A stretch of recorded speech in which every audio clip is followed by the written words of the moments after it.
So hello guys, I am Anurag Kumar और मैं आज आप सबको लॉज ऑफ केमिकल कॉम्बिनेशन पढ़ाने जा रहा हूं। सो अगर आपको ये वीडियो अच्छा लगता है तो आप प्लीज़ इस वीडियो को लाइक, कमेंट, शेयर, सब्सक्राइब करें और बेल आइकन को प्रेस कर दें ताकि और भी आने वाले वीडियोस की नोटिफिकेशन आप सबसे पहले रिसीव करें। So let's start this topic. तो हम लोग ये जानते हैं कि 5 ऐसे बड़े लॉज हैं जो ये डिसाइड करते हैं कि किस तरह से एलिमेंट कंबाइन करके कंपाउंड फॉर्म करेगा। मतलब एलिमेंट कितने मास एक एलिमेंट के दूसरे एलिमेंट से कंबाइन करेगा, मतलब कितना मास एक एलिमेंट के दूसरे एलिमेंट से कंबाइन करेगा, कितने परसेंटेज में कॉम्बिनेशन होगा, कितने मोल्स में कंबाइन करेगा, कौन से गैस रेशियो में कॉम्बिनेशन होगा, वो ये 5 लॉज ही डिसाइड करेंगे। तो जो पहला लॉ है वो है law of conservation of mass, second law of definite proportion, third law of multiple proportion, fourth Gay Lussac's law, 5 Avogadro's hypothesis. तो हम लोग इस 5 लॉज के बारे में इस वीडियो में पूरी डिस्कस करेंगे, पूरी अच्छे तरीके से डिस्कस करेंगे। तो चलिए हम लोग एक एक करके हम लोग लॉज को पढ़ते हैं। तो जो पहला लॉ है क्या है? Law of conservation of mass. ये लॉ क्या बोलता है कि this law states that in a chemical change the total mass of product is equal to the total mass of reactant. इसका मतलब क्या बोल रहा है कि जो रिएक्टेंट का मास है वो किसका इक्वल होगा? प्रोडक्ट के। अगर प्रोडक्ट इक्वल होगा तो इसका मतलब क्या हुआ कि in other words matter can neither be created nor be destroyed. मतलब ना मैटर क्रिएट हो रहा ना डिस्ट्रॉयड हो रहा, क्योंकि मास तो रिएक्टेंट में प्रोडक्ट में दोनों में इक्वल हो जा रहा है। और ये लॉ कौन दिए थे? लेवोजियर ने दिया था। बट ये जो एक्सपेरिमेंट थे वो कौन किए थे? लैंडोल्फ एक्सपेरिमेंट। लैंडोल्फ ने एक्सपेरिमेंट किया था। उन्होंने क्या किया, एक एच शेप ट्यूब लिया। देखो एच शेप का ट्यूब है। उसने क्या किया, उन्होंने क्या किया कि एच शेप ट्यूब लिया और इस ट्यूब को लैंडोल्फ ट्यूब भी बोला गया है। एक ट्यूब में क्या किए वो लोग, NaCl का सॉल्यूशन लिए और एक जगह AgNO3 का सॉल्यूशन लिए। इसको रिएक्शन करने से पहले ये दोनों को पहले वेट कर लिए, वेट करके एक जगह नोट कर लिए। फिर क्या किए, दोनों को मिक्स किए, रिएक्शन करना स्टार्ट किए। जब रिएक्शन करने के बाद देखें प्रोडक्ट में कि एक वाइट कलर का प्रेसिपिटेट नीचे में बैठ गया। और फिर जब प्रोडक्ट को जो हम लोग वेट किए तो क्या देखा गया कि जो रिएक्टेंट का जो मास था वो प्रोडक्ट का मास से इक्वल हो गया। मतलब जो रिएक्शन करने से पहले का जो वेट लिए थे उस वेट क्या हो गया, प्रोडक्ट का इक्वल आ गया। तो इससे ये कंफर्म होता है कि जो प्रोडक्ट का मास है वो रिएक्टेंट का मास से क्या हो रहा है, इक्वल हो रहा है। इसलिए matter can neither be created nor be destroyed. ये लैंडोल्फ का एक्सपेरिमेंट था। तो हम लोग एग्जांपल से समझते हैं क्या, जैसे ए और बी है। क्या है ए और बी? जो लेफ्ट हैंड साइड होता है वो क्या होता है, रिएक्टेंट होता है, और जो प्रोडक्ट बनता है वो right hand side A B. तो क्या हुआ, sum of mass of reactant, मतलब दोनों का जो मास होगा, मान के चलिए इसका मास से 4, इसका भी मास से 4, तो मिलके क्या बना 8 हो गया। और ए बी का भी मास है 8, तो क्या हो गया, mass of reactant is equal to sum of, क्या हो गया, sum of mass of reactant. मतलब दोनों का जो सम करेंगे रिएक्टेंट्स का, जो मास आएगा वो किसका इक्वल आएगा, मास ऑफ प्रोडक्ट का, सम ऑफ मास ऑफ प्रोडक्ट का। जैसे कि एग्जांपल हम लेते हैं कार्बन प्लस ऑक्सीजन। इसको जब हम रिएक्ट करेंगे तो क्या बनेगा, कार्बन डाइऑक्साइड। तो कार्बन डाइऑक्साइड बनेगा। तो कार्बन क्या होता है, कार्बन का मास हम लोग को पता है 12, ऑक्सीजन का कितना होता है 16। तो कितना यहाँ मास है, कितना है, 2 है ऑक्सीजन, तो 16 × 2 कितना हो जाएगा 32। इसको प्लस किया तो क्या आ गया 44। कार्बन डाइऑक्साइड का मास कितना, कार्बन का 12, ऑक्सीजन का 16 × 2 44। तो यहाँ क्या हम लोग को समझ में आ रहा कि sum of mass of reactant is equal to sum of mass of product. क्या हो गया, इक्वल हो गया। इक्वल हो गया तो क्या समझ में आ रहा कि मैटर कैन, यानी मास या matter can nether be created nor be destroyed. ठीक है। अब हम लोग एग्जांपल लेके बनाते हैं, क्वेश्चन आएगा, इसी से क्वेश्चन आ जाएगा। क्या आएगा कि 1.5 gram of C2H6 on complete combustion give 4.4 gram of carbon dioxide and 2.7 gram of water, so that the reaction obeys law of conservation of mass। मतलब 1.5 ग्राम C2H6 दिया हुआ है और इसको कंप्लीट कंबशन करना, तो कंबशन किसका प्रेजेंस में होगा, ऑक्सीजन का प्रेजेंस में होगा। और क्या प्रोडक्ट दे रहा है, 4.4 gram carbon dioxide and 2.7 gram water दे रहा है। तो बताइए कि ये law of conservation of mass को फॉलो करता है कि नहीं। तो क्या हुआ, C2H6 रिएक्ट किया किससे, O2 से ऑक्सीजन से, क्या दिया, कार्बन डाइऑक्साइड और वाटर। इसको हमने पहले बैलेंस कर दिए। ये इसलिए बैलेंस करते हैं, ये जो है ये क्या डिफाइन करता है, नंबर ऑफ मोल्स को डिफाइन करेगा।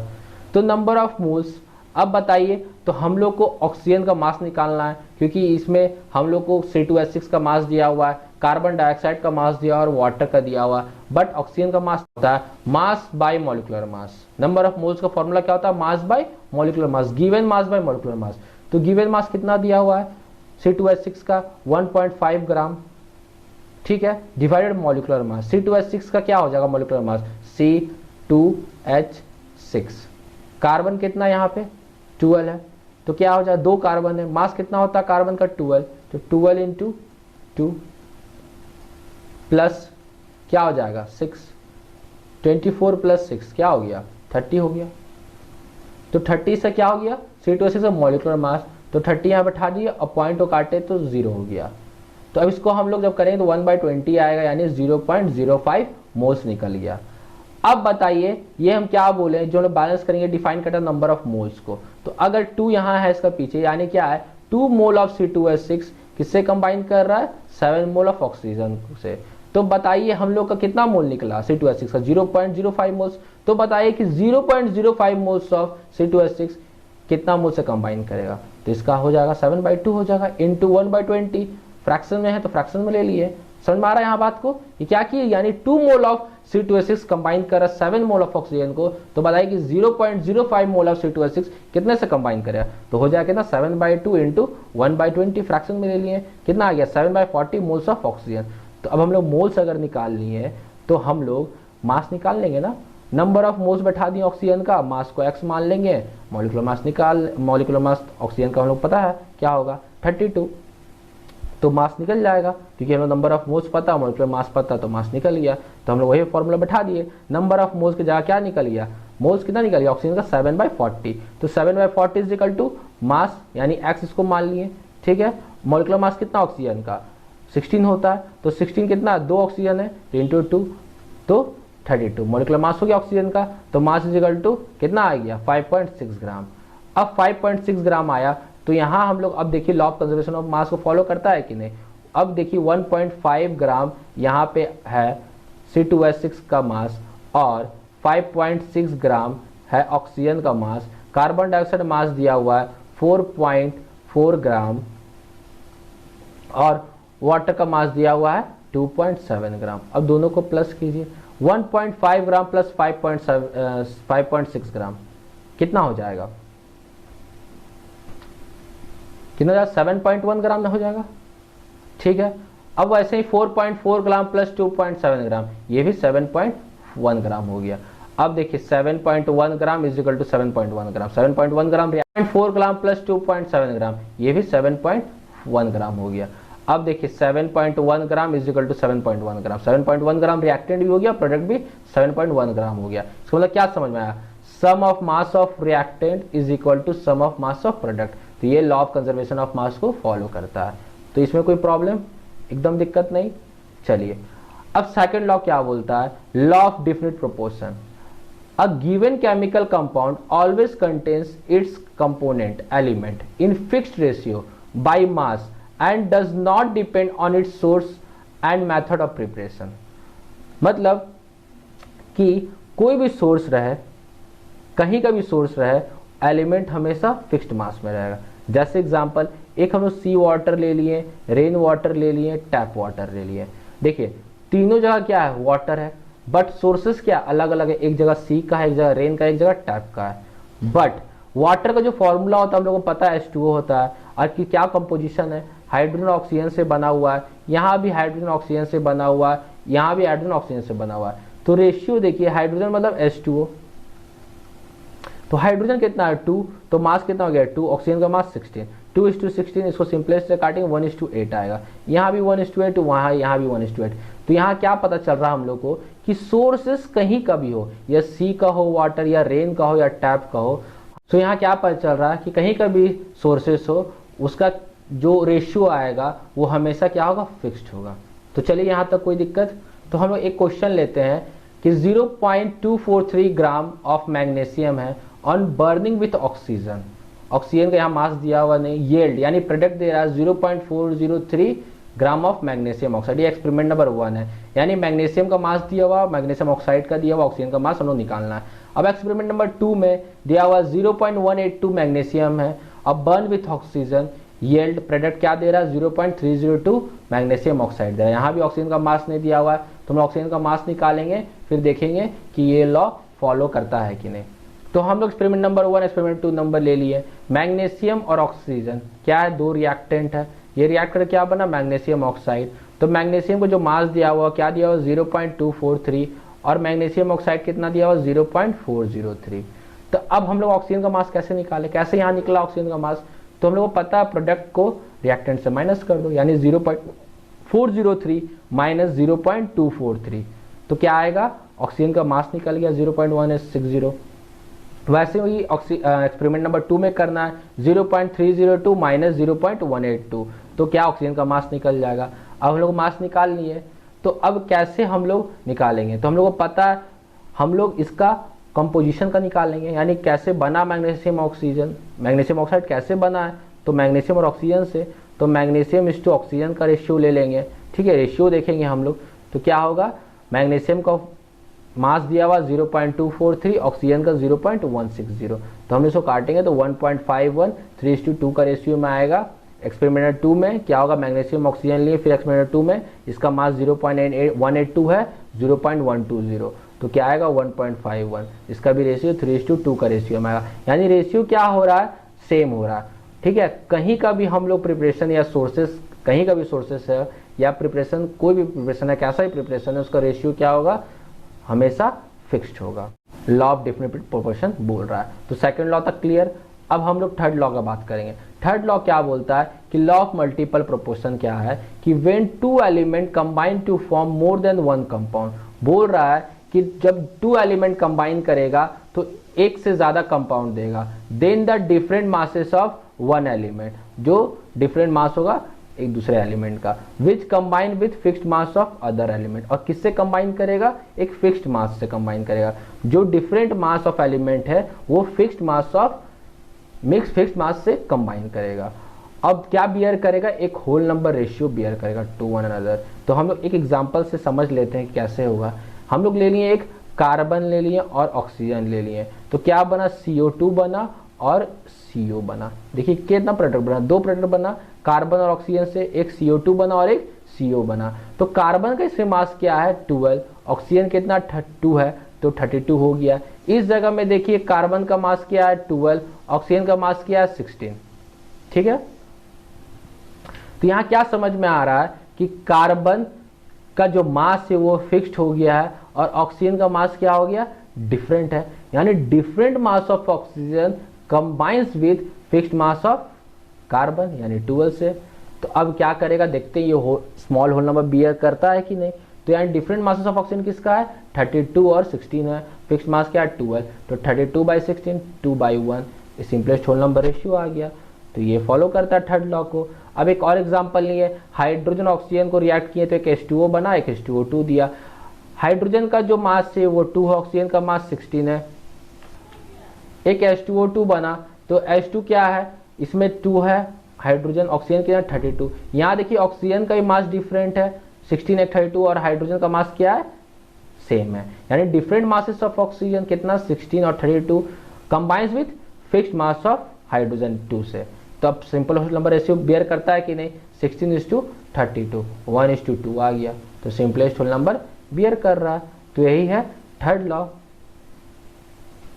अब है फोर्थ लॉ। फोर्थ लॉ क्या बोलता है, गे-लुसेक्स लॉ क्या बोलता है कि when gaseous react they do so in a volume which bears a simple whole number ratio to one another and the volume of product formed if gaseous। बोल रहा है गैसियस ही रिएक्ट करेगा, रिएक्टेंट क्या होगा गैसियस होगा, ठीक है, वो कोई भी उसका रहे मतलब उसका जो वॉल्यूम है और बियर करेगा simplest whole number ratio bear करेगा और जो प्रोडक्ट देगा वो भी गैसियस प्रोडक्ट देगा। जैसे हम एक एग्जांपल समझा देते हैं कि कैसे। यहाँ H2 है हाइड्रोजन और Cl है, क्या फॉर्म किया HCl किया, तो ये भी गैसियस फॉर्म में, ये भी गैसियस फॉर्म, यानी रिएक्टेंट क्या है, गैसियस फॉर्म में, और प्रोडक्ट भी क्या दे रहा है, गैसियस फॉर्म में ही दे रहा है। तो हम लोग इसको पहले बैलेंस्ड किए। क्यों बैलेंस्ड किए? क्योंकि हम लोग देखते हैं कि 1 मतलब क्या है, इसका पीछे 1 है, अगर बैलेंस में 1 है तो यानी 1 वॉल्यूम रिएक्ट कर रहा है हाइड्रोजन 1 वॉल्यूम ऑफ क्लोरीन से, और क्या फॉर्म कर रहा है, 2 volume of hydrochloric acid HCl। ठीक है, 2 वॉल्यूम कर रहा है। तो अगर हमको दिया हुआ है 20 ml दिया हुआ है हाइड्रोजन, H2 दिया हुआ है, ठीक है 20 ml, तो बताइए कि HCl कितना है। तो हमको पता है कि 1 volume hydrogen gas react with 1 volume of chlorine gas to form 2 volume HCl। तो यानी 20 ml हाइड्रोजन गैस होगा तो 20 ml क्लोरीन गैस होगा, तो कितना फॉर्म करेगा, इसका डबल हो जाएगा, 40 ml होगा। तो हम लोग इससे पता कर लेंगे कि कैसे निकलेगा। तो एक हम लोग के पास क्वेश्चन भी है कि व्हेन 100 ml ऑफ मीथेन यानी CH4 burn it produces carbon dioxide and water, find volume of oxygen required and carbon dioxide produce. हम लोग को मीथेन का दिया हुआ 100 ml और हम लोग को निकालना है कि कितना कार्बन डाइऑक्साइड प्रोड्यूस करा, वाटर करा और वॉल्यूम ऑफ ऑक्सीजन। तो मीथेन को हम लोग बर्न कैसे करेंगे, ऑक्सीजन से। ऑक्सीजन का प्रेजेंस में कार्बन डाइऑक्साइड दिया और वाटर दिया, तो हम लोग गैसेस तक का ही बात करेंगे क्योंकि ये गैसेस में ही वैलिड है। तो CH4 है, इसका पीछे कुछ नहीं तो क्या है, 1 है ना, बैलेंस करेंगे पहले तो 1। तो इसमें क्या आ रहा है, 1 वॉल्यूम ऑफ मीथेन, ये 1 मतलब 1 वॉल्यूम मीथेन कितना वॉल्यूम ऑफ ऑक्सीजन से रिएक्ट कर रहा है, 2 वॉल्यूम से। और कितना वॉल्यूम प्रोडक्ट दे रहा है, 1 ही वॉल्यूम, इसका पीछे कुछ नहीं तो क्या 1, तो 1 वॉल्यूम ऑफ कार्बन डाइऑक्साइड दे रहा है। तो हम लोग को मीथेन कितना दिया हुआ, 100 ml। तो बताइए 100 ml मीथेन में कितना ऑक्सीजन तुम्हारा रिक्वायर्ड है और कितना प्रोड्यूस करेगा कार्बन डाइऑक्साइड। तो अगर 1 वॉल्यूम में 2 वॉल्यूम रिक्वायर्ड है और 1 वॉल्यूम हम लोग प्रोड्यूस कर रहा है, तो 100 ml में कितना रिक्वायर्ड होगा, 200 हो जाएगा, इसका डबल। और कितना प्रोड्यूस करेगा, सिर्फ 100, क्योंकि यहाँ 1 से 2 रिक्वायर्ड था और 1 वॉल्यूम प्रोड्यूस कर रहा था। तो 100 ml मीथेन को रिक्वायर्ड होगा 200 ml of oxygen and produce कितना करेगा, 100 ml ऑफ कार्बन डाइऑक्साइड। तो यही ये लॉ बोलता है। तो कोई भी दिक्कत, क्लियर पूरा 4th लॉ तक। अब है 5th लॉ। 5th लॉ क्या है, एवोगाड्रोस हाइपोथेसिस। ये लॉ क्या बोलता है, Avogadro's law states that equal volume of all gases at the same temperature and pressure. Law states that equal volume of all gases at the same temperature and pressure have the same number of molecules. मतलब अगर कोई भी gaseous रहे, ठीक है, उसका temperature और pressure अगर सेम हो, इक्वल हो, तो हमेशा सेम नंबर ऑफ मॉलिक्यूल्स देगा। कोई भी गैसियस रहे, अगर उसका वॉल्यूम इक्वल रहा तो उसका भी नंबर ऑफ मॉलिक्यूल्स क्या होगा, सेम होगा। For a given mass of an ideal gas the volume and amount यानी moles of the gas are directly proportional if the temperature and pressure are constant. ये line हम एक example से भी समझाएंगे, ठीक है, सब अभी क्लियर हो जाएगा। मान के चलिए हाइड्रोजन गैस दिया हुआ 100 ml, ठीक, तो 100 ml हाइड्रोजन गैस है, तो 100 ml हाइड्रोजन गैस का जो मॉलिक्यूल्स है वो x मॉलिक्यूल्स दिया। अब इसी में हम लोग हाइड्रोजन गैस में ही O2 गैस डाल दिए हैं, उसका भी जो वॉल्यूम है वो 100 ml है, तो कितना मॉलिक्यूल्स होगा, x मॉलिक्यूल्स। क्योंकि बोल रहा है कि अगर वॉल्यूम कोई भी any volume of any gas का अगर वॉल्यूम सेम रहा तो मॉलिक्यूल्स भी सेम देगा, ठीक है। इसीलिए देखो सेम वॉल्यूम है हाइड्रोजन गैस का, तो मॉलिक्यूल्स भी क्या हो गया, सेम हो गया x मॉलिक्यूल्स। और यहाँ भी 100 मॉलिक्यूल्स ऑफ क्या है, 100 वॉल्यूम क्या है, सॉरी 100 वॉल्यूम क्या, ऑक्सीजन है। यहाँ भी 100 वॉल्यूम हाइड्रोजन गैस है, तो मॉलिक्यूल्स क्या है, x मॉलिक्यूल्स। यहाँ भी वॉल्यूम सेम ऑक्सीजन का, तो सेम ही मॉलिक्यूल्स दे दिया, x मॉलिक्यूल्स। मतलब कोई भी गैस रहे, कोई भी वॉल्यूम रहे, एनी वॉल्यूम ऑफ गैस, मतलब कोई भी गैस का वॉल्यूम रहे अगर सेम रहा, वॉल्यूम ऑफ एनी गैस अगर सेम रहा तो उसका मॉलिक्यूल्स क्या होगा, हमेशा सेम होगा। जैसे एक और एग्जांपल है हम लोग के पास कि 100 ml ऑफ मीथेन गैस है तो Y मॉलिक्यूल्स दे रहा है, तो अगर 100 ml ऑफ कार्बन डाइऑक्साइड तो कितना मॉलिक्यूल्स देगा, सेम ही देगा Y मॉलिक्यूल्स। पर अब जो दूसरा लाइन हम समझाएंगे वो क्या है, अगर 100 ml कार्बन डाइऑक्साइड में Y मॉलिक्यूल्स दे रहा है, तो अगर 50 ml कार्बन डाइऑक्साइड है तो कितना मॉलिक्यूल्स देगा, तो इसका आधा हो जाएगा Y/2 मॉलिक्यूल्स।